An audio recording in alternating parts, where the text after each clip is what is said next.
I don't have to tell you things are bad. Everybody knows things are bad. It's a depression. Everybody's out of work or scared of losing their job. The dollar buys a nickel's worth. Banks are going bust. Shopkeepers keep a gun under the counter. Punks are running wild in the street. There's nobody anywhere who seems to know what to do, and there's no end to it. We know the air is unfit to breathe and our food is unfit to eat. We sit watching our TVs while some local newscaster tells us that today we had 15 homicides and 63 violent crimes, as if that's the way it's supposed to be. We know things are bad, worse than bad. They're crazy. It's like everything everywhere is going crazy, so we don't go out anymore. We sit in the house, and slowly the world we're living in is getting smaller, and all we say is, please, at least leave us alone in our living rooms. Let me have my toaster and my TV and my steel-belted radios, and I won't say anything. Just leave us alone. Well, I'm not going to leave you alone. I want you to get mad.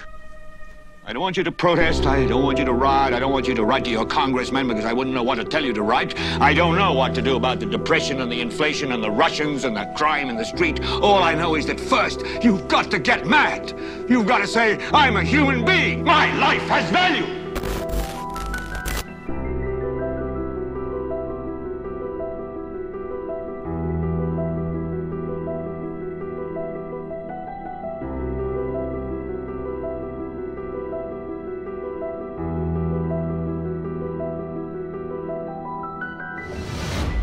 Let's wake them up then, shall we?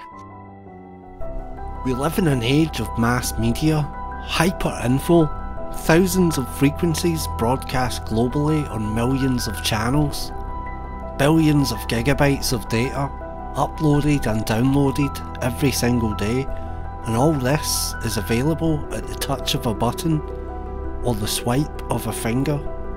In 2017, the world has become saturated in information designed for one purpose: to control your mind.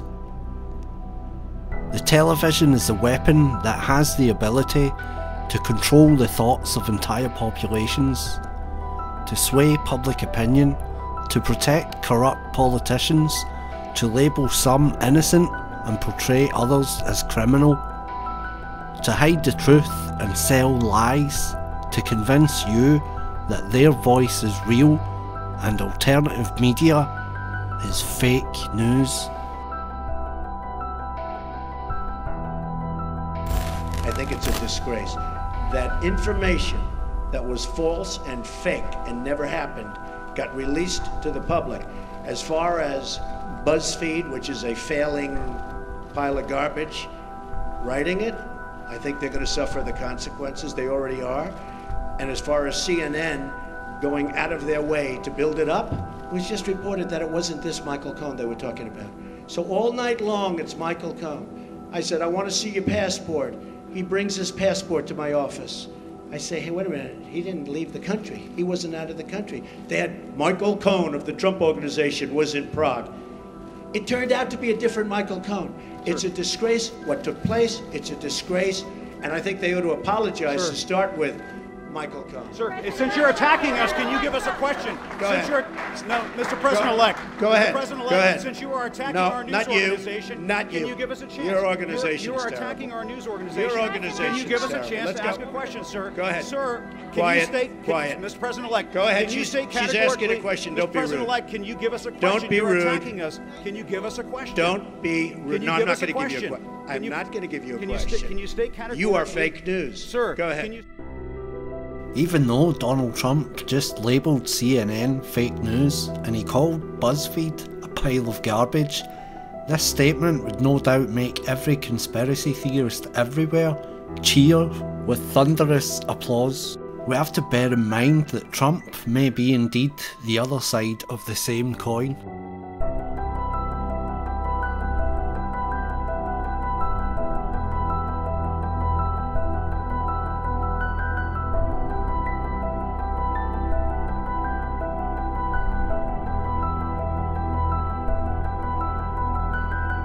In a recent article, the BBC is setting up a team to debunk fake news.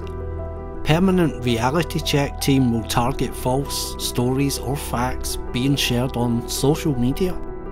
The BBC is to assemble a team to fact-check and debunk deliberately misleading and false stories masquerading as real news. Amid growing concern among politicians and news organisations about the impact of false information online, News Chief James Harding told staff on Thursday that the BBC would be weighing in on the battle over lies, distortions and exaggerations. The plans will see the corporation's reality check series becoming permanent, backed by a dedicated team targeting false stories or facts being shared widely on social media. The BBC News Chief James Harding, quote, "The BBC can't edit the internet, but we won't stand aside either." Harding said, "We will fact check the most popular outliers on Facebook, Instagram and other social media. We are working with Facebook in particular to see how we can be most effective. Where we see deliberately misleading stories masquerading as news, we will publish a reality check that says so." This shows you their priorities. If they would rather censor and correct the internet rather than their own organisation, what does that tell you about their agenda? So it's more about protecting their voice and squashing opposition.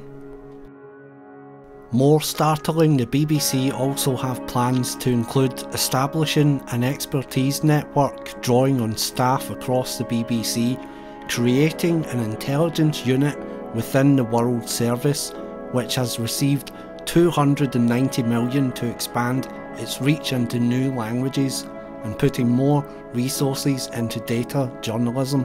Harding said the corporation had been inundated by news in 2016 because the world was, quote, "living in an age of instability."